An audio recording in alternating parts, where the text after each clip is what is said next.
Hola, hola, muy buenas tardes a todos. Es un gusto, no sé si alguien me puede confirmar si se me escucha bien, si me ven bien ahí, todo Vanessa, se súper. te oye Súper, bien. mi Vanessa, se escucha Hola, Palo. perfecto. Muchas gracias. Bueno, bienvenidos a todos. Ya se van conectando nuestro público. Igual les cuento que esta charla va a quedar grabada porque pues sabemos que muchos, tal vez por la hora, no se podrán conectar y hubo igual bastante interés, entonces esta charla la grabaremos, la subiremos a nuestro canal de YouTube y pues también la difundiremos por correo electrónico a las personas que se inscribieron previamente. Mi nombre es Vanessa Gómez, hago parte del equipo de mercadeo de Amir en Sudamérica. Es para mí un placer estar con ustedes el día de hoy. Sé que algunos son psicólogos, algunos son médicos, digamos que hay interés de diferentes ramas de, el mundo de la salud. Entonces, para quienes quizás no conocen de a mí, les voy a contar un poquito antes de dar inicio a nuestra charla. Les cuento que AMIR es la institución más grande de habla hispana del sector salud en educación, tanto en Europa como en América Latina, es decir, a nivel global, digamos que hemos alcanzado el máximo posicionamiento en los últimos años y han sido más de 17 años de experiencia y alrededor del mundo ya se han formado con nosotros más de medio millón de estudiantes. En este momento tenemos presencia, digamos que este sueño empezó en España, después pasó para Francia, Italia y digamos que este sueño que empezó con tres amigos que querían ayudar de cierta manera al público de los médicos a alcanzar su residencia médica, inicialmente en España, pero pues cuando tú tienes como ese permiso para ejercer en España, puedes ejercer en toda la Unión Europea. Pasó este sueño a Latinoamérica, digamos que tuvo tanta acogida y tantos profesionales, tanto de Colombia como de todo Sudamérica, quieren formarse, crecer y demás en Europa por muchas ventajas que ya conocemos. Digamos que de Colombia este sueño de Amir se esparció a México, Costa Rica, República Dominicana, El Salvador, Honduras, Panamá. Estamos pues actualmente desde donde transmitimos hoy en Colombia. Perú, Ecuador, Bolivia, Brasil. Este año abrimos operación en Paraguay y en Estados Unidos. Entonces, pues bueno, me encanta como contarles eso. Nos dirigimos a todo tipo de profesionales de la salud. Y digamos que de unos años para acá, todo creció también hacia el sector de los psicólogos, los enfermeros, nutricionistas y fisioterapeutas, que justo por eso hoy también estamos convocados en esta charla.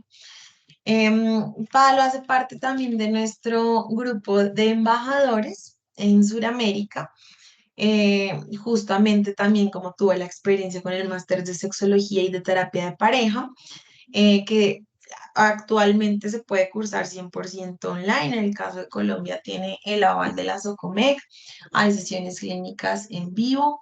Es un máster de 9 meses a un año de duración, con la ventaja de que pues cada uno de ustedes pueda manejar sus tiempos.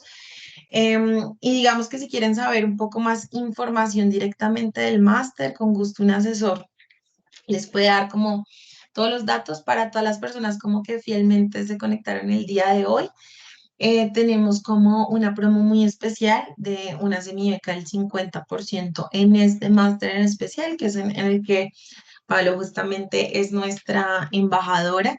Entonces, la invitación muy, muy especial es como que para que aprovechen esta beca especial por haberse conectado el día de hoy, hacer parte pues de AMIR. Ya para médicos como tal que también les interesa nuestra oferta académica, pues les cuento que súper abanderado tenemos nuestro máster en medicina estética, nutrición y anti-aging.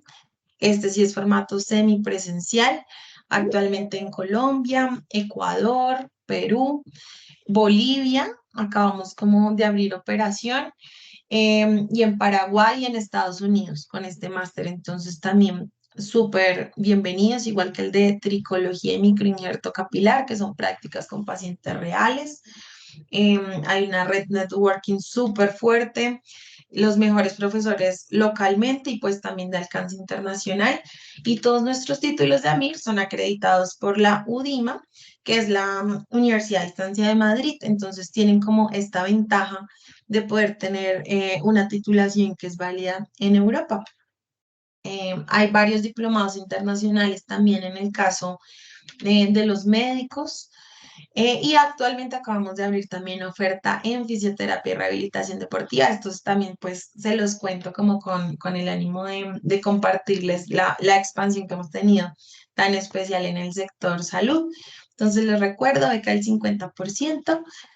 Nos pueden contactar por las redes sociales de Amir Suramérica, que son estos de acá, para hacer válido ese descuento que tenemos el día de hoy.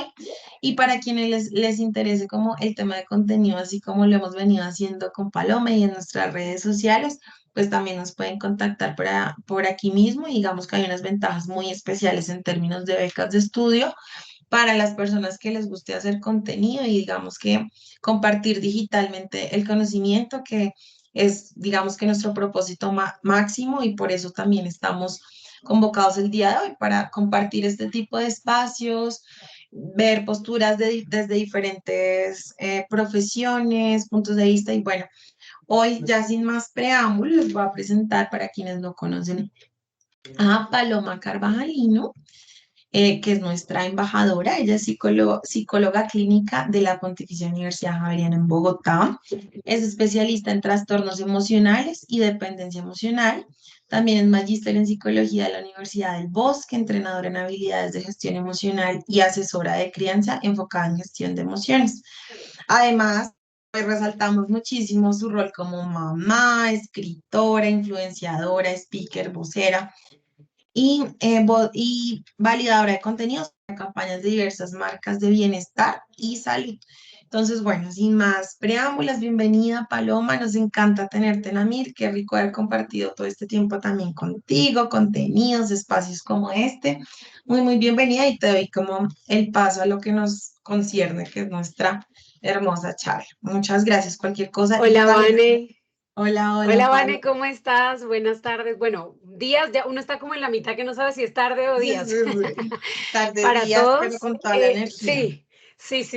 Para todos, un gusto para mí estar por acá y finalmente poder acompañarlos en este webinar, que más que nada la idea del webinar que vamos a tener hoy es más que información, es brindarles herramientas para que podamos tener un abordaje un poco más integral con nuestros pacientes, porque al final creo que la teoría muchos de ustedes ya la deben tener o ya la deben conocer de alguna manera. Entonces la idea es que tengamos de herramientas que nos ayuden a equilibrar todo el tema de bienestar, afectando de manera positiva todo el proceso de sexualidad. Digamos que aquí como tal herramientas enfocadas a la sexualidad no vamos a ver, sino vamos a ver herramientas desde la perspectiva más de los procesos emocionales y de autogestión que van a favorecer los procesos sexuales en nuestros pacientes o en las parejas. Vane o Carol, si están por acá, me pueden confirmar que se vea bien y que me estén oyendo bien, por favor. Todo súper, Te súper. vemos y te oímos súper bien. Listo, perfecto.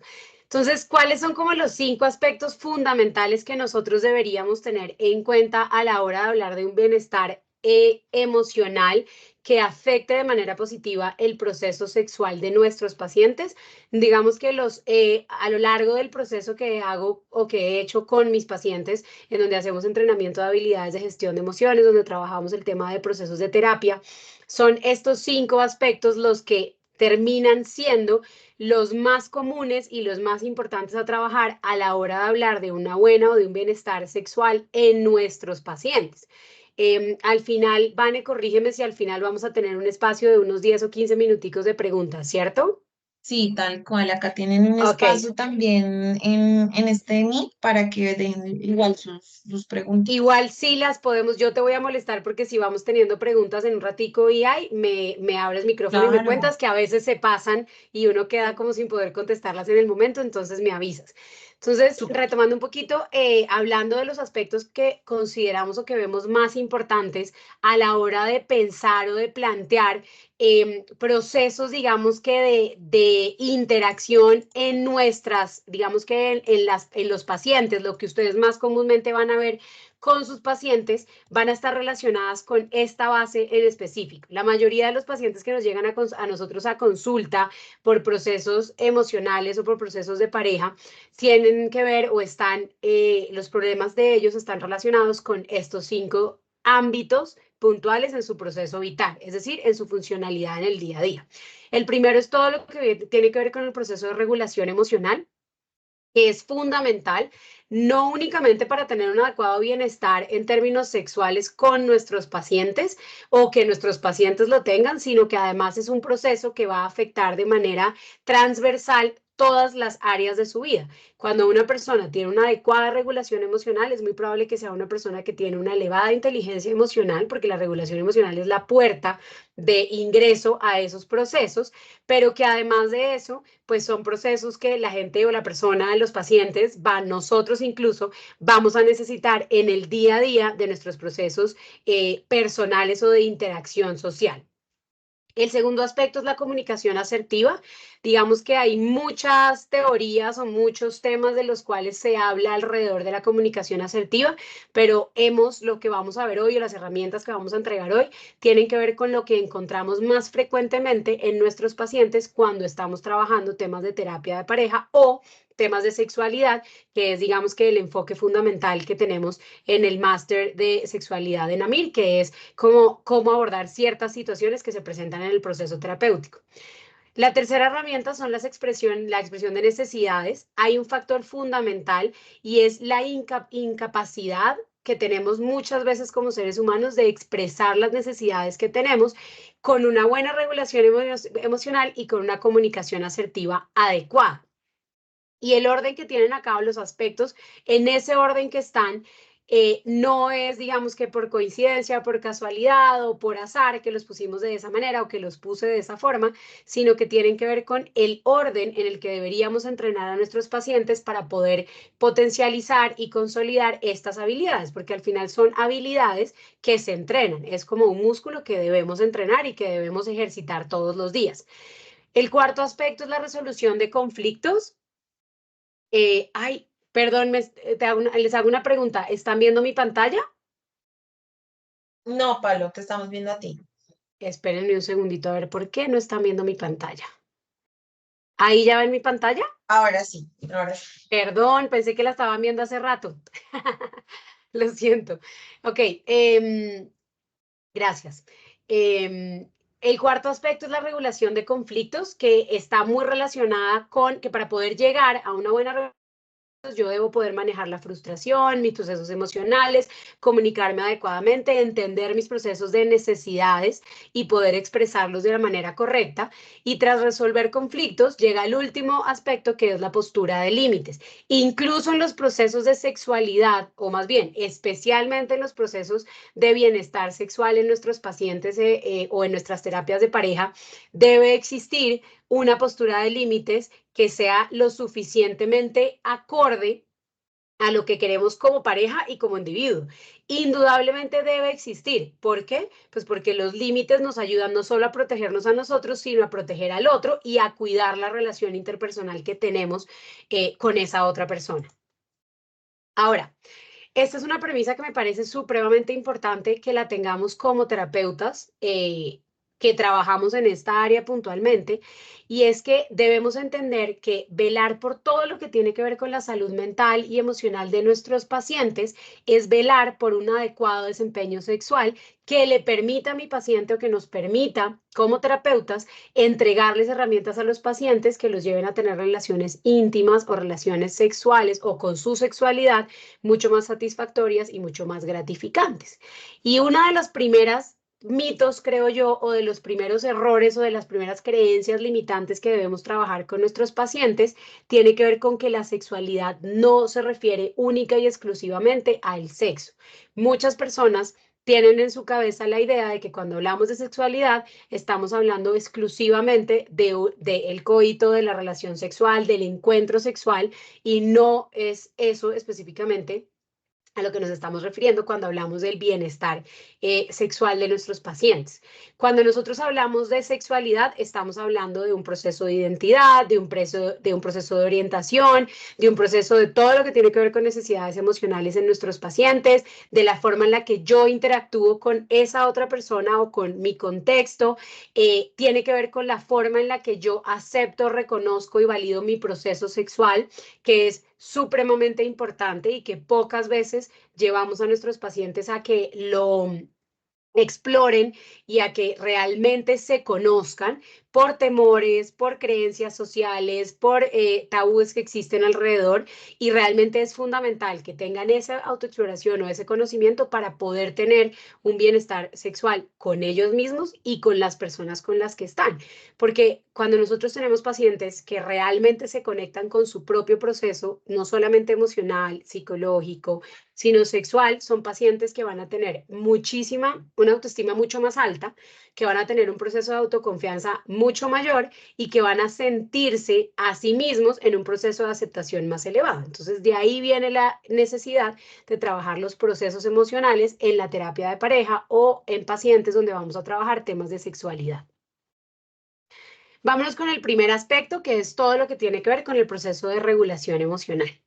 Y aquí voy a hablar de 5 pasos, que son los 5 pasos con los que nosotros creamos la estructura o es la columna vertebral del proceso de entrenamiento de habilidades de gestión de emociones, que usualmente yo enseño a mis pacientes, a mis estudiantes, que realmente debería, desde mi perspectiva y desde mi experiencia profesional, ser la primera guía para trabajar y empezar el proceso de trabajar la regulación emocional o la gestión de las emociones.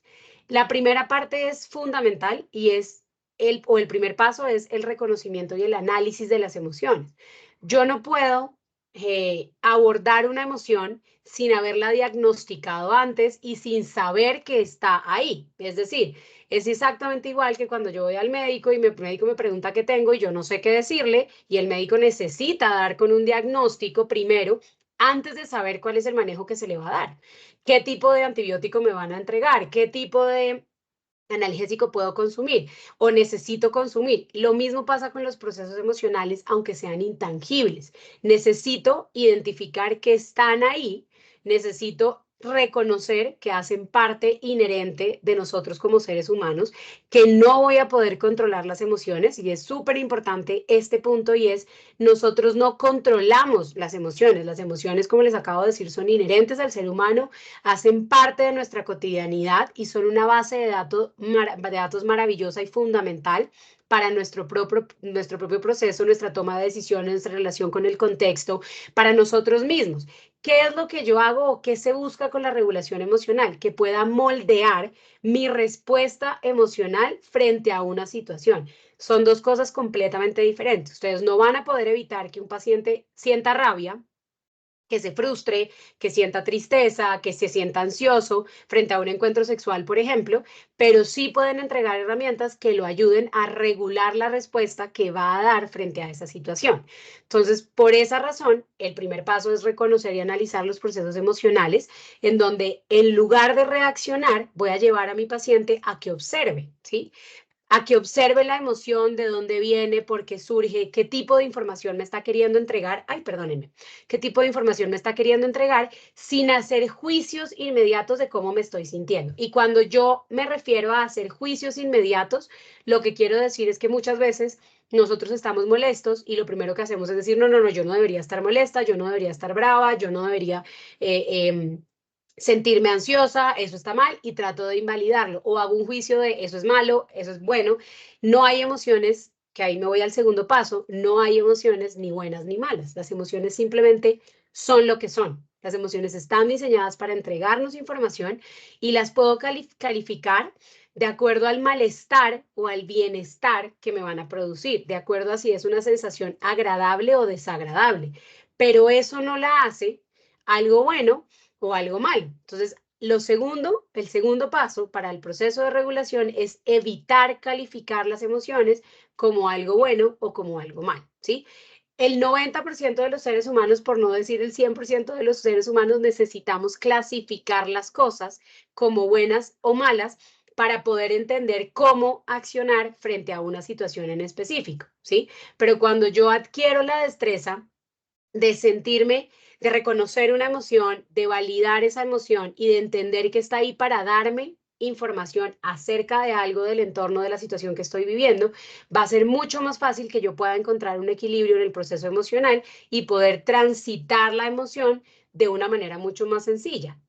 ¿Qué necesito? El tercer paso, ahí sí, que es expandir mi diccionario emocional. Y es necesito nombrar, necesito ponerle nombre, etiquetar, diagnosticar mis emociones para saber discernirlas entre las demás y saber qué tipo de herramienta utilizar frente a la emoción que está apareciendo. Si yo tengo una paciente que de pronto se frustra de manera permanente en su proceso sexual o en su vida sexual por una falta de autoestima, pues necesito hacer que mi paciente identifique que lo que está sintiendo es frustración, que identifique de dónde viene o qué es qué información le está queriendo entregar esa frustración y qué tipo de herramienta vamos a emitir frente a ese tipo de situaciones, ¿sí? No es lo mismo la herramienta que yo voy a utilizar para gestionar, minimizar, disminuir un proceso de ira a el tipo de herramienta que voy a utilizar si yo tengo tristeza o si me siento frustrado por algún tipo de situación.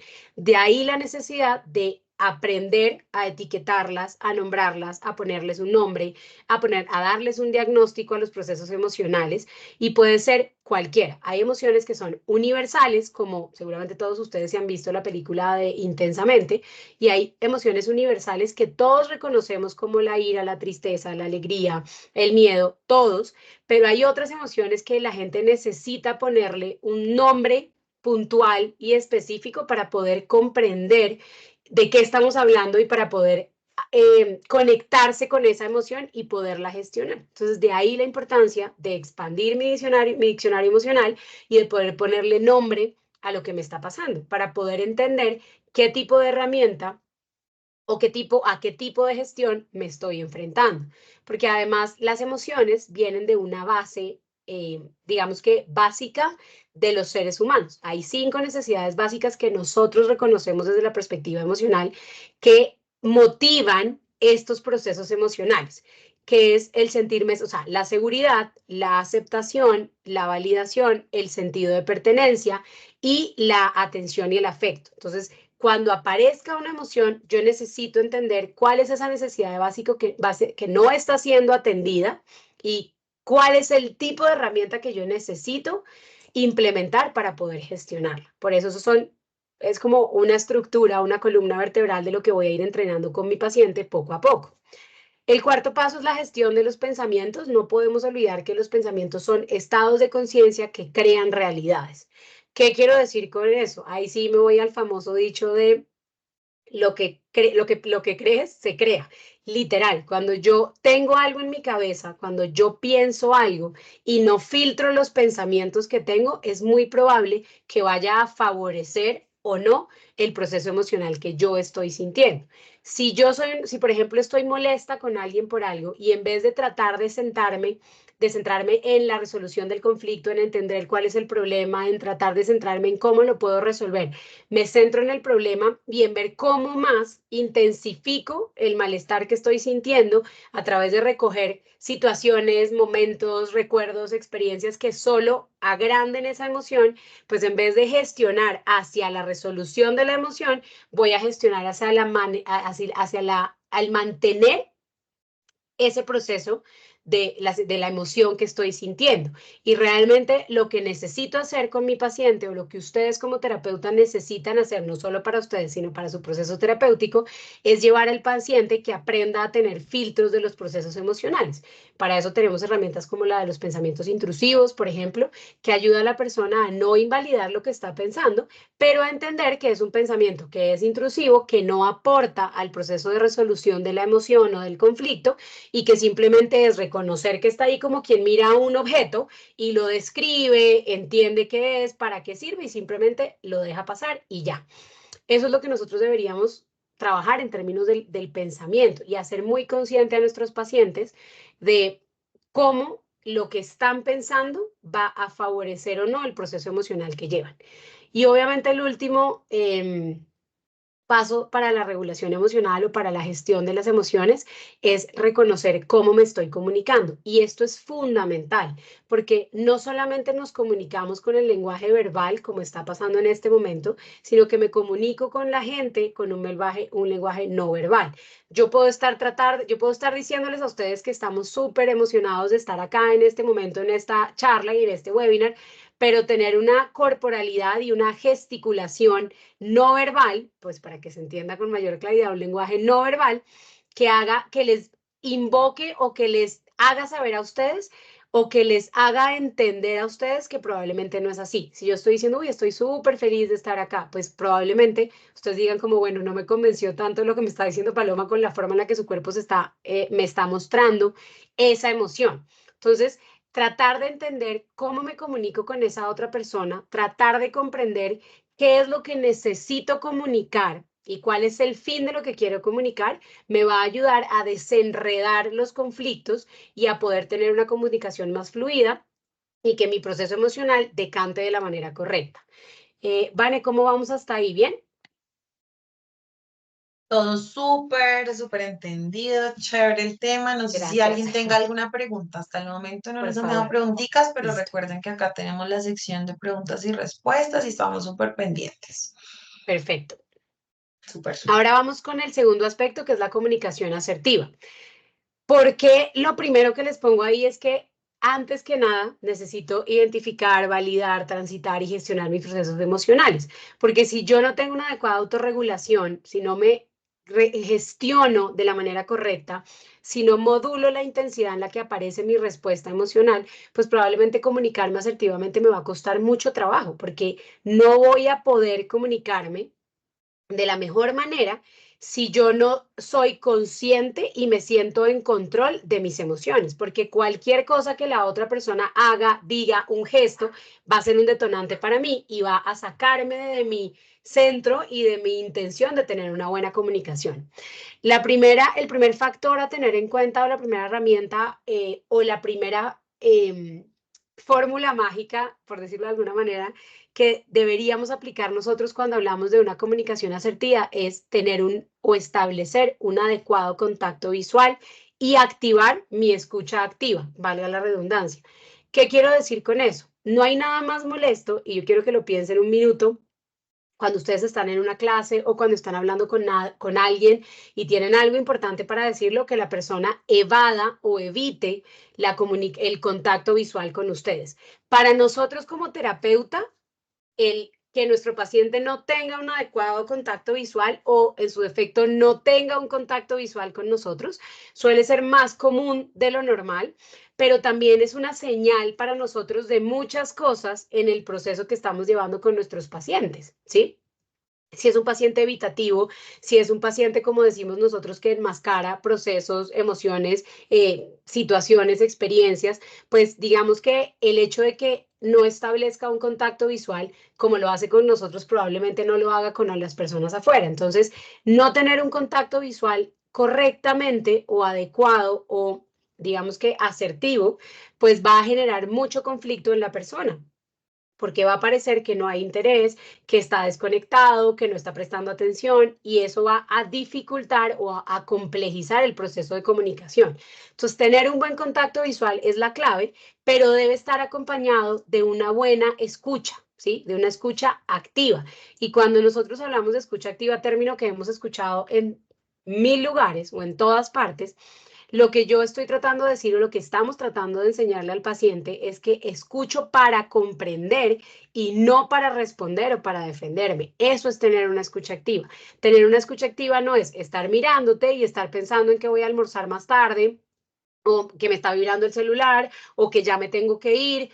es preferible que si eso pasa, le enseñemos al paciente, o, por ejemplo, me está contando, me está diciendo que no se siente bien para tener relaciones sexuales en este momento, mi paciente me está contando que tuvo una situación, por ejemplo, con su pareja, donde le estaba contando que no se siente bien para tener relaciones sexuales en este momento, que se está sintiendo fea o feo y que no se siente cómodo. Y si yo no estoy prestando atención, o sea, si mi paciente no está prestando una adecuada atención, pues dígame cómo vamos a llegar a una buena resolución y a un equilibrio en el proceso sexual si yo no estoy atendiendo lo más importante, que es la comunicación de necesidades de mi paciente o la comunicación de emociones de ese paciente mío. Entonces, establecer un buen contacto y tener una buena escucha activa es sinónimo de prestar atención, de estar en el momento y en el lugar presente.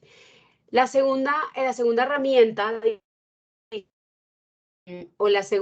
el segundo fundamento de una comunicación asertiva es hacer un buen uso del lenguaje no verbal, lo que les estaba diciendo. Si yo estoy hablando con alguien y no estoy acompañando mi conversación con un lenguaje verbal asertivo o con un lenguaje verbal adecuado, respetuoso, empático, pues muy probablemente la comunicación se bloquee. ¿Sí? Si yo estoy hablando con una persona o esa persona me está diciendo algo y yo estoy molesta o no estoy de acuerdo y volteo los ojos y hago caras, pues probablemente se bloquee la capacidad de que nos comuniquemos. No solamente porque el otro se va a sentir atacado, sino porque me devuelvo al principio, no va a sentir ni que está prestando atención ni que estoy abierto para comunicarme con esa persona. Entonces, tener un buen lenguaje, un buen uso del lenguaje verbal es fundamental que se lo enseñemos a nuestros pacientes, a nuestras parejas, fundamentalmente, porque muchos de los conflictos que nosotros encontramos en la relación de pareja, cuando hacemos terapia de pareja, sea en temas de sexualidad o no, tienen que ver con la comunicación y tienen que ver con lo que se asume, con lo que se da por entendido y con los gestos que hace la otra persona, ¿sí? Que me dice más que lo que la otra persona me está queriendo decir de manera verbal. Otro fundamento, otra clave de la comunicación asertiva es procurar tener un tono de voz sereno y bajo, donde yo no sienta que hay ni gritos ni señalamientos. Y no es, entiendan lo que quiero decir, no es un tono que raye en la pasivo-agresividad y no es un tono que no sea el tono de ustedes. Yo, por ejemplo, para quienes son de Colombia, en este caso, pues soy santanderiana y las santanderianas hablamos duro y hablamos golpeado. Entonces, tratar de tener un más neutro es un poco más difícil en ciertas zonas del país o en ciertas nacionalidades. Entonces, ¿qué es lo que nosotros necesitamos hacer? Encontrar ese tono donde yo me siento cómoda con lo que yo soy, con mi forma de comunicarme, con mi tono de voz, con mi personalidad, con mi esencia, como lo quieran llamar, pero que sea un tono que transmita calma y que transmita serenidad, ¿sí? Yo no puedo llegar a donde mi esposo diciéndole, me haces el favor y no me gritas, pero gritando. Eso no tiene coherencia, o sea, es absolutamente ilógico e incoherente. Como tampoco puedo llegar a enseñarle a mi hijo que ponga límites cuando la primera persona que no pone los límites soy yo. Es simplemente un tema de coherencia entre lo que estoy diciendo y entre lo que quiero o el mensaje que quiero que se transmita. Entonces, por eso es fundamental tratar de tener un tono dentro de lo posible que sea sereno y que sea calmado. Eso no quiere decir que pues, no habrá un momento en que no sé, me moleste y entonces suba mi tono de voz y en que hable más fuerte. Y ahí es donde van a llegar otras herramientas, como por ejemplo la técnica del hablante y del oyente, la técnica de la palabra clave, donde vamos a generar una distancia con acuerdos entre ese proceso de comunicación para evitar llegar a lugares donde muchas veces nosotros pues no queremos llegar. Y la última parte o la última clave, el último fundamento de la comunicación asertiva tiene que ver con el transmitir confianza y respeto, especialmente empatía por la otra persona. Es muy importante en la comunicación que el otro sienta que yo soy capaz de verlo en su complejidad, de asumirlo como un igual, que siente, piensa, actúa igual que lo puedo hacer yo, aunque yo no comparta y no esté de acuerdo en lo que me está diciendo o en lo que me está expresando o en las emociones que tiene en este momento. Pero transmitir empatía y transmitir respeto me va a permitir tener una comunicación más fluida y me va a permitir llegar a acuerdos, que es, digamos que el fin último de la comunicación o de la resolución, que vayan a ser favorecedores para las dos partes o quienes estén involucrados. Ahora, me voy a otro aspecto que teníamos ahí, que es la expresión de necesidades. Y es que una de las cosas que más les cuesta a las parejas en los procesos, especialmente cuando hablamos de temas de sexualidad o de bienestar sexual, tiene que ver con expresar lo que yo necesito. ¿Por qué? Porque la sexualidad en las parejas, en nuestros pacientes, está relacionado con temas que generan hipersensibilidad, ¿sí? Entonces, cuando yo tengo pacientes que están, que son muy sensibles en los procesos sexuales, cuando tengo pacientes con baja autoestima, cuando tengo pacientes con con bajo autoconcepto o un autoconcepto minimizado, reducido, cuando tengo pacientes con poca autoconfianza, cuando tengo pacientes que han tenido experiencias sexuales no favorecedoras o satisfactorias, pues son pacientes o son que van a terminar teniendo muchos conflictos porque en su propio proceso de heridas, por decirlo de alguna manera, personales, pues van a afectar el proceso de relacionamiento y por ende de relaciones sexuales, comunicación, bienestar emocional en la pareja, en fin. Entonces, una herramienta que puedo brindarle a mis pacientes o una guía que puedo brindarle a mis pacientes para poder trabajar este proceso de cómo expresar necesidades es esta. Esta es una herramienta que yo construí para mis pacientes y que la uso mucho, no solamente en mi ejercicio personal y profesional, sino como una herramienta para terapeutas, es esta, que es cómo llevo a mi paciente a que entienda cuál es la forma más sana y más adecuada de expresar una necesidad. Lo primero que tiene que hacer mi paciente es tomarse un minuto, esto puede ser tomar distancia, alejarse de la situación en un momento, dejar que la emoción decante, es decir, validar mi proceso emocional, transitar, conocerlo, antes de poder expresar lo que yo estoy sintiendo, porque cuando yo dejo que mi emoción me domine, va a crear estados de conciencia que me van a llevar a realidades que probablemente no quiero que sean. Entonces, lo primero que yo hago es enseñarle a mi paciente que puede expresarle a la otra persona que necesita un minuto para poder organizar su cabeza y saber qué es exactamente lo que esa persona quiere decir. Primero, vamos a centrarnos en qué fue lo que pasó. Nosotros estamos acostumbrados como seres humanos muchas veces en centrarme en decir es que tú, en responsabilizar al otro y en llevar al otro a literalmente hacerse responsable o cargar lo que me corresponde a mí en mi propio proceso. Siempre me van a escuchar decir una frase que es, la gente no te hace cosas, la gente hace cosas y tú decides cómo interiorizar, abordar, manejar esa situación que te pasa. Y hay mucha gente que dice, pero eso no es quitarle un poco la responsabilidad afectiva al otro, por el contrario, es poner la responsabilidad afectiva en quien corresponda.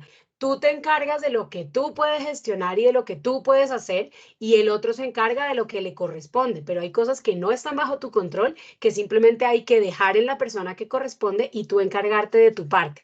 Entonces, lo primero es remitirse a las acciones.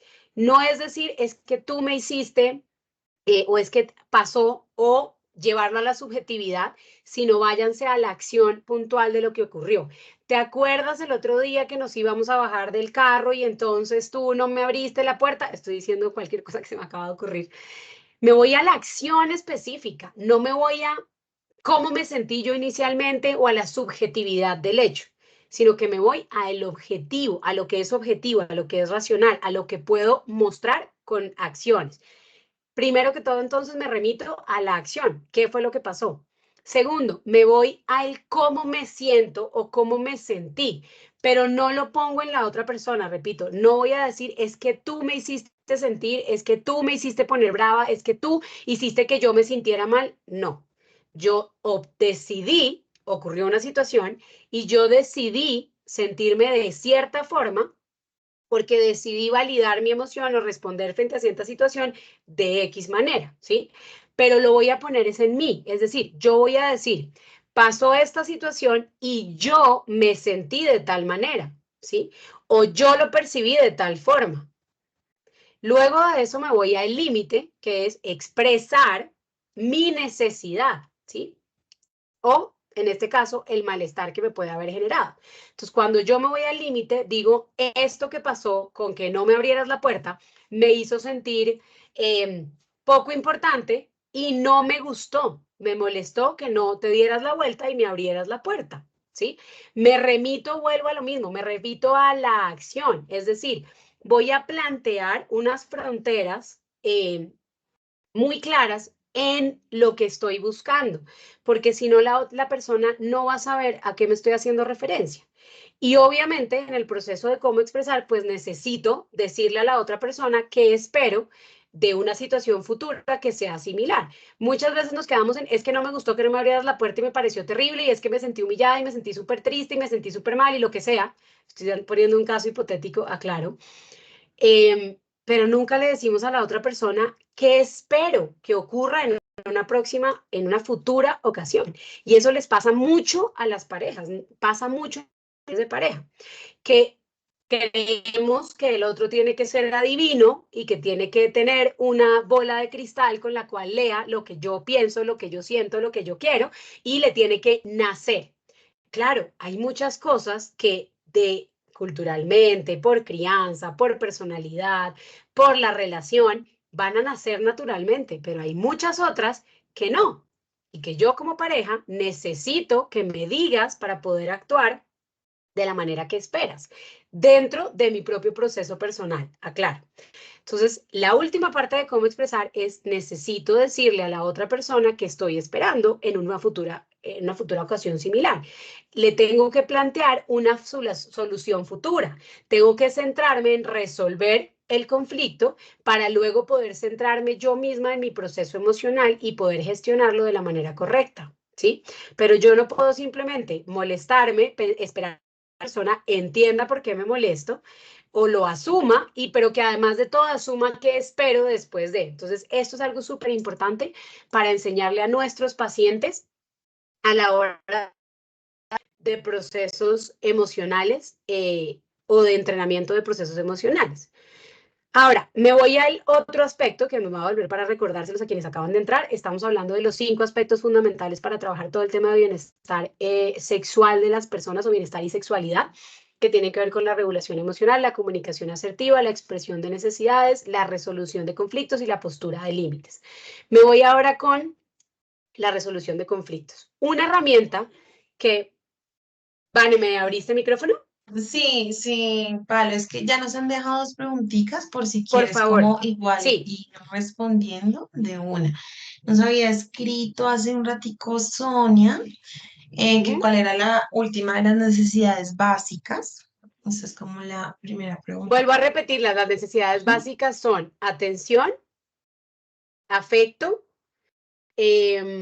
pertenencia, espérense que me distraje, cuidado, cuidado o protección, por decirlo de alguna manera, y validación. Es lo que nosotros estamos buscando como seres humanos. Si ustedes revisan los procesos emocionales, se van a dar cuenta que casi siempre de fondo va a haber una de esas 4 o 5. Hay personas, lo que digo, yo pienso que la validación es diferente a las demás. Hay personas que la ponen en el mismo proceso de aceptación o de sentido de pertenencia, pero si ustedes revisan los procesos emocionales, usualmente nuestros pacientes, incluso nosotros como seres humanos, tenemos en la base de los procesos emocionales alguna de estas. Estamos buscando presten atención, que nos validen, que nos den afecto, que nos cuiden, que nos protejan, que haya sentido, o sea, que me hagan que pertenezco, que me incluyan. Entonces, revísenlos y verá que la mayoría de las emociones tienen estas, la mayoría, por no decir todas, tienen estas bases de necesidades. Vane, la otra pregunta, ¿cuál era? Claro que sí. Nos preguntan si durante la terapia de pareja uno de los dos se desborda hablando sobre temas de violencia y abuso. ¿Cuál sería el abordaje inicial apropiado para los terapeutas?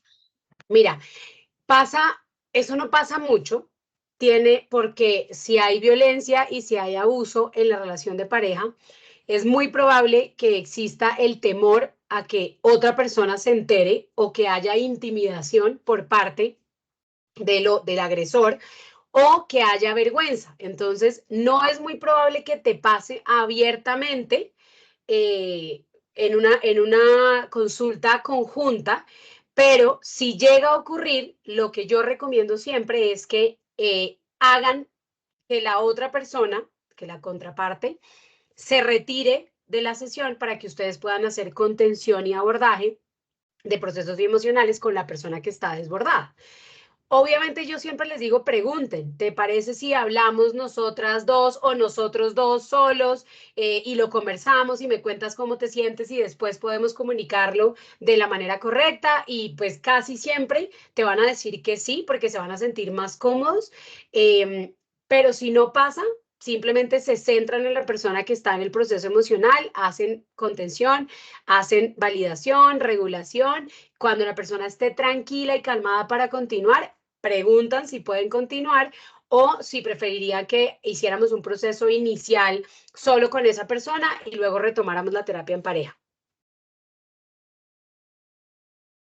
No sé si Súper, quedaron pero contestadas las preguntas. Sí, está el pelo. Te voy a dar unita más. por favor. Em, ¿Qué estrategias específicas podemos implementar para promover la salud sexual y el bienestar entre nuestros pacientes, considerando su diversidad de edad, de género, de orientación sexual? Yo creo que eso ya tendría que ser un abordaje mucho más, y entiéndame desde dónde lo digo, especializado desde un sexólogo, o sea, que tengamos una persona especializada en edades, en rangos de edad. Ustedes saben que así como terapeutas, sexólogos, psiquiatras, psicólogos, pues tenemos unas edades específicas en las que deberíamos especializarnos porque no todas las edades funcionan igual, especialmente si hay diferencia de edad en la relación. Pero las herramientas que estamos manejando y que ustedes están viendo hoy, por ejemplo, acá en el webinar, son herramientas que ustedes van a poder aplicar a cualquier proceso que estemos viviendo con nuestros pacientes. Una de las cosas principales que nosotros recomendamos mucho cuando estamos trabajando en terapia de pareja es volver a los procesos de intimidad en la pareja. Y no estoy hablando, vuelvo y repito, de sexo como tal. Estamos hablando de compartir tiempo juntos, tener espacio solo para la pareja. Podemos aplicar, por ejemplo, el cuestionario DAS para saber en qué estado está la pareja o en qué condiciones está la pareja. También podemos implementar con ellos procesos de reconexión que tiene que ver como con una serie de compromisos que hacemos voy a darles un ejemplo, vamos a tener un compromiso de pareja en la que todos los viernes ustedes haya hijos, no haya hijos, haya perros, no haya perros, trabajo, eh, vamos a tener un espacio donde ustedes se van a conectar nuevamente como pareja, una semana vas a tener tú para proponer un plan, la semana siguiente le corresponde a la otra persona. Y esos son, digamos que los espacios de bienestar y de salud sexual que deberíamos nosotros potencializar en nuestros pacientes. Pero digamos que la práctica como tal o el ejercicio, la herramienta como tal, ustedes la van a tener de acuerdo a la pareja que surja. Porque van a encontrar parejas que tienen un tema, por ejemplo, en la sexualidad que funciona perfecto, pero en la intimidad como tal no está funcionando. O hay personas o parejas que tienen una muy buena comunicación, pero en la parte sexual, en la comunicación sexual, no están logrando entenderse ni evolucionar. Entonces, estas herramientas que estamos viendo hoy es todo el proceso de lograr ese bienestar y ese equilibrio en la sexualidad de nuestras parejas para tener un buen desarrollo de los procesos sexuales y por ende una higiene sexual adecuada, un desarrollo de la sexualidad individual de la manera correcta, un proceso autoexploratorio. Entonces, realmente es más un tema de enfocarme en cuáles son las edades que quiero trabajar, como les digo, y obviamente entender las necesidades de la pareja porque no todas las parejas tienen la misma necesidad. Entonces, hay muchas herramientas que funcionan para otro tipo de circunstancias, de procesos, de condiciones que van a poder implementar en el proceso de sexualidad, por decirlo de alguna manera, de bienestar sexual. No sé si que por favor me dejen saber si las preguntas quedaron contestadas, Vane, por favor. Sí, súper respondido todo. Si alguien tiene alguna duda adicional, ya estamos llegando al final, entonces Ujú. aprovechemos como para hacer la última rondita de respuestas. Si tienen alguna pregunta, aprovechen. Y Por también, favor. Palo, lo que tú necesites como ir cerrando también, pues aquí estamos súper Dale, conectados no te contigo. preocupes. Me voy entonces con el acrónimo REVEN o REVEN, que es un acrónimo que utilizamos nosotros para lo que tiene que ver con la negociación o la resolución de conflictos, que básicamente quiere decir relax, evita, valida, examina y neutraliza o neutralidad. ¿Qué significa Y este acrónimo les va a servir mucho a sus pacientes porque es una forma de tenerlo en la cabeza y de recordarlo muy fácilmente, como cuando aplicamos el semáforo de emociones, o el ejercicio de la mano, que a nuestros pacientes les queda mucho más fácil acordarse. Lo primero que tenemos que hacer es decirle al paciente, calma, ¿sí? O sea, calma es, el conflicto hace parte de la vida, el conflicto hace parte de nuestras relaciones interpersonales, el conflicto hace parte de quienes somos como seres humanos, en la interacción y en la convivencia, y hay que aceptarlo sin preocuparnos, sino ocupándonos de la situación. Entonces, la situación, el conflicto es lo que tiene que ser. Hay que llevar al paciente, como les decía, a tomar distancia y a soltar la tensión antes de poder llegar a un proceso donde pueda centrarme en la solución. La E de evita, lo que quiere decir es evitar todo lo que son estrategias aversivas. Y las estrategias aversivas en la comunicación, en la resolución de conflictos, en la pareja, es el huir, el de pronto minimizar una situación, el abandonar una conversación sin antes haber llegado a un acuerdo o comunicar de necesito irme porque me está pasando esto y aquello. Entonces, primero que todo eso. Y digamos que llevar al paciente a que rompa con esa tentación que mantenemos permanentemente de tenerlas. Por ejemplo, una cosa muy común en las parejas es el sarcasmo y la ironía, ¿sí? Las famosas indirectas. Hay que llevar a los pacientes a que corten con esas prácticas que son aversivas, ¿sí? Nos calmamos, utilizamos la comunicación o la expresión de necesidades, dialogamos y llegamos a la resolución. De lo contrario, no va a pasar nada. La B de valida es volver a la base de ser empáticos, básicamente, es entender las necesidades y las preocupaciones del otro, tratar de encontrar un resultado que sea lo más justo y equilibrado posible para las dos partes y donde las dos partes sientan que ambas necesidades están cubiertas. Y si no, entrenar la posibilidad de ceder, como, ok, esta vez hacemos lo que tú quieras, la próxima semana hacemos lo que yo quiera, por ejemplo. La E de examina es necesito entender cómo quiero que se desarrolle mi interacción en esa relación. ¿Qué es lo que yo quiero conseguir de mi relación? ¿Cómo quiero que sea futuro? ¿Cómo me gustaría que me trataran a mí y cómo me gustaría tratar a los otros para poder entender cuáles son las acciones venideras que yo debería ejecutar?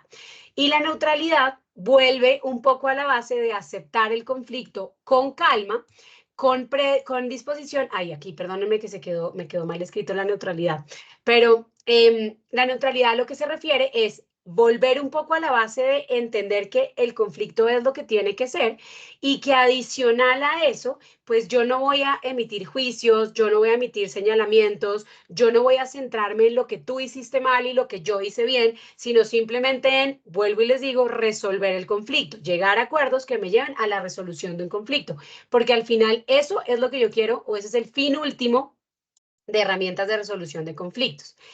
Esto es un ejercicio rapidito que pueden ustedes, digamos que llevar a cabo o emitir o ejercer con sus pacientes y durante la terapia y que se las pueden dejar para que la entrenen. Y es bueno, que además va a ser el problema más común que les va a llegar y es cómo hacemos para negociar todo lo que nosotros tenemos como pareja, porque además como seres humanos todo el tiempo estamos negociando, nosotros todo el tiempo estamos negociando. Entonces, un ejercicio que pueden hacer con la pareja en la terapia, entrenarlos ahí y luego dejarlos para que lo usen afuera, es este ejercicio de cómo negociar. Entonces van a pensar, llevan a la pareja que en un conflicto puntual que recuerden y que tengan en la cabeza o que piensen en cuántos o cuáles compromisos se hicieron para resolver ese proceso de conflicto. Y lo más importante es llevar a la pareja a reflexionar sobre si realmente son compromisos que son alcanzables, que han cumplido y que realmente respetan el proceso de mis necesidades, de mis procesos emocionales, de mis pensamientos en el desarrollo del proceso de negociación. Y ustedes saben que en este proceso de negociación las parejas necesitan tener una buena flexibilidad, tener una adaptación a los procesos de frustración o resolución de procesos de frustración, porque si no, la persona se va a quedar permanentemente en la resignación, más no en la aceptación. Es decir, aceptar con resignación es muy diferente a cuando yo llevo a la persona a que acepte la situación y deje la lucha y empiece a evolucionar con los recursos que tiene. Y eso es realmente lo que nosotros tenemos que tratar de hacer o de lograr en el entrenamiento con nuestros pacientes. Y obviamente por último, ay, perdón, por último voy a los límites personales. Esta también es como una herramienta que yo creé y construí para mis pacientes basado en las dificultades que más tienen los pacientes, especialmente en las parejas, para poder emitir límites. No hay nada más difícil que a alguien le digan, bueno, vamos a emitir límites, dinos qué es lo que está bien, qué está, o sea, qué quieres, qué no quieres, y la persona o uno usualmente se bloquea. Casi siempre para uno es más fácil trabajar desde el cómo no me quiero volver a sentir para entender cuál sería el límite que yo necesitaría poner. Y obviamente, por ejemplo, no me quiero volver a sentir irrespetada, perfecto, pero ¿qué significa para ti el respeto? Vamos a como a ir quitando capas y me vas diciendo qué significa para ti el respeto. No significa que no me dejen hablar, significa que no me escuchen, significa que me griten o que me digan malas palabras, por ejemplo, o que me invaliden. Ok, entonces, ¿cuáles son tus límites? ¿Sí? Y de ahí es que van a empezar a surgir en nuestros pacientes lo que son los no negociables y los negociables. Los negociables son como un cauchito de estos de pelo o una liguita en donde yo puedo estirar mi límite, ¿sí? Puedo ser flexible, puedo negociarlo. De acuerdo a las circunstancias o dependiendo de la situación. Los no negociables son los que son inamovibles, como si yo hiciera una pared de concreto en donde no, esos son los que usualmente están relacionados con mis valores, con mis creencias, con mis principios, que están demasiado ligados a mi propia esencia y a mi ser, que se vuelven muy difíciles de negociar. Entonces, las preguntas, pues ustedes les pueden hacer diferentes preguntas a sus pacientes para que puedan llevar a cabo o que puedan ejecutar una buena postura de límites, pero las 5 pasos fundamentales es, lo primero que tengo que saber es cuáles son mis límites personales, es decir, cuáles son esos principios, valores que son importantes para mí. Lo segundo es, hay que hablar única y exclusivamente de mí mismo, ¿sí? De mi propio proceso, sin pensar en lo que me hizo aquella, sino en mi propio proceso. Obviamente, cuando hablamos de límites y de la expresión, pues o de ponerlos, tengo que hablar de expresar con claridad, sin irrespeto y con mucha empatía mis límites, porque además cuando una persona pone límites es muy usual que la otra persona reaccione como una ofrenda o ofensa personal cuando no lo es, porque me estás poniendo, primero me estás poniendo una barrera en la que no puedo pasar y segundo, probablemente estás cambiando un comportamiento al que ya yo venía acostumbrada y no me va a gustar. Entonces hay que pensar en eso. Obviamente necesito reconocer las emociones que surgen porque una de las cosas que más les van a decir a ustedes dentro de la pareja o como pacientes individuales es que se sienten mal, culpables, con remordimiento, que se quedan rumiando en ese loop de pensamiento cuando ponen límites, porque estamos muy acostumbrados a ser muy condescendientes y a que obviamente lo que más nos enseñaron es que si pongo un límite soy egoísta o que no pienso en el otro o que no soy empático y el límite no solo me cuida a mí, sino que cuida al otro también. Y obviamente hay que ser constantes, mantener el argumento, tener claro por qué lo pones y tener muy claro tú cuáles son las consecuencias de que esa persona o que esas personas irrespeten o transgredan esos límites. Porque muchas veces la gente pone el límite, pero cuando se lo transgreden o lo pasan, no saben cómo actuar y no saben cómo emitir o qué comportamiento emitir o cómo marcar su punto con claridad, porque es como, bueno, y ahora que lo pasaron, ¿qué hago? Esta es una lista de aprobación rapidita que ustedes pueden utilizar, es una herramienta adicional que digamos que recoge todo lo que tiene que ver con los 5 aspectos fundamentales para lograr un equilibrio y un adecuado bienestar en la sexualidad, que tiene que ver con la lista de comprobación del uso de herramientas, especialmente de la comunicación asertiva en los pacientes. Entonces, ustedes pueden llevar al paciente a que estamos entrenando todo esto y al final le damos este checklist, que puede ser un checklist que utilicen al final de la semana. Muchas veces lo hacemos con las parejas o que lo hagan en pareja cuando ocurre una situación puntual para saber si realmente estamos siendo conscientes de los procesos que queremos llevar a cabo. Entonces hay que preguntarse si tenían claro cuál era el objetivo de esa comunicación y si pudieron lograrlo, si utilizaron estrategias que sean aversivas. Acá ponemos unas, pero hay muchas más. Si utilizaron estrategias que sean lo que llamamos nosotros pasivo-agresivas, si saben perfectamente cuáles fueron esos bloqueos que llevaron a interrumpir una adecuada comunicación asertiva y una buena resolución de conflictos, si reconocen la intensidad en la que se sintió el proceso emocional, si logran entender cuáles fueron los problemas para llevar a cabo esa asertividad, o si hay algún problema específicamente o bloqueos en la escucha que se tiene muchas veces. Este checklist muchas veces ayuda a las personas a ser mucho más conscientes de los procesos que se están llevando a cabo y a tener un proceso de bienestar y de comunicación sexual mucho más amplia, que es uno de los temas más difíciles a tratar cuando nosotros estamos trabajando y manejando los procesos emocionales como tal. Tenemos 4 minuticos, ¿vale? ¿Me puedo robar 4 minuticos antes de hacer preguntas? Claro que sí, dale, dale, Bueno, Kate. déjame saber si se oye, por favor, déjenme saber si se escucha el audio del video que les voy a poner. Espérense, ya les voy a poner. Me dejan saber si se escucha. Que esto al final es, este video que van a ver, habla de una cosa que considero yo que es el principio fundamental en los procesos de bienestar y de sexualidad que trabajamos con los pacientes, y es la empatía. Nosotros, esto ya lo saben muchos de ustedes, pero nosotros debemos evitar en los procesos de terapia de pareja, debemos evitar caer en la transferencia, bueno, la contratransferencia, debemos evitar caer en los juicios, debemos evitar caer en los señalamientos, debemos evitar caer en las conclusiones previas a, porque muchas veces la historia inicial con la que llegan nuestros pacientes es simplemente la punta del iceberg de todo lo que hay debajo, tanto en la vida individual de cada uno como en la vida conjunto de esa pareja. Y tener empatía o recordar la empatía como un principio fundamental, pues es lo que nos hace a nosotros terapeutas, y no solamente terapeutas en términos de profesión, sino humanos en el proceso de ejercer la profesión como tal. Entonces vamos a ver este videito cortico. Vane, déjame saber si se oye. Oímos perfecto. Súper.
Listo, vale. Entonces, ahora sí, si quieren, nos vamos con preguntas y para cerrar el tema un poquito, la idea del video final es que entiendan que muchas veces nosotros como terapeutas nos quedamos en el marco de la teoría de lo que nos enseñaron de la cuadrícula de ser profesionales en el tema y no se nos puede olvidar que cuando una pareja está viniendo en búsqueda de nosotros o un paciente está buscando en nosotros acompañamiento, está buscando primero que todo validación y aprobación, está buscando que alguien que no lo conozca, no lo juzgue, no lo señale y poderse sentir escuchado. Entonces, la idea de mantener como premisa en su ejercicio laboral o en su ejercicio profesional como personal de la salud, especialmente que cada vez está más deshumanizado, tristemente, la empatía, pues eso va a hacer que su ejercicio tenga un plus adicional y sea mucho más valioso para quienes se acercan a ustedes. Vale, si quieren nos vamos con preguntas, si hay. Pablo, no nos han dejado más preguntitas. Creo Listo. que si alguien tiene alguna pregunta, el momento es ahora para que levante la manita, nos deje sus comentarios. Sino igual, ya estamos justitos de tiempo. Aprovecho para recordarles nuestra promo que tenemos de mi beca del 50% para nuestro máster de sexología y terapia de pareja. Aplica para Ecuador, Colombia, Bolivia y Paraguay, que recién justo estamos por inaugurar este máster allí. Entonces, muy bienvenidos todos. Les recuerdo que esta charla tan valiosa quedó grabada, la vamos a subir por YouTube, se las vamos a enviar también a la vuelta del correo para que ustedes pues la tengan en caso que se hayan perdido algún detalle. Pablo, si quieres recordar tus redes sociales también para las personas que aún no te siguen, pues este también es el momento.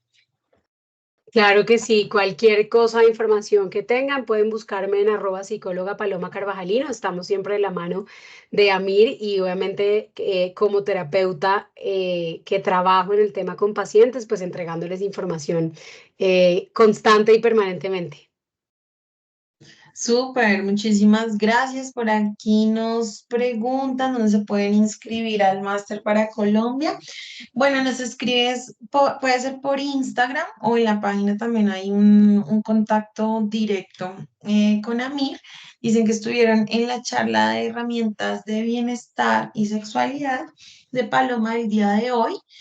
Y pues para el tema de las semibecas, ya nuestros asesores comerciales están al tanto.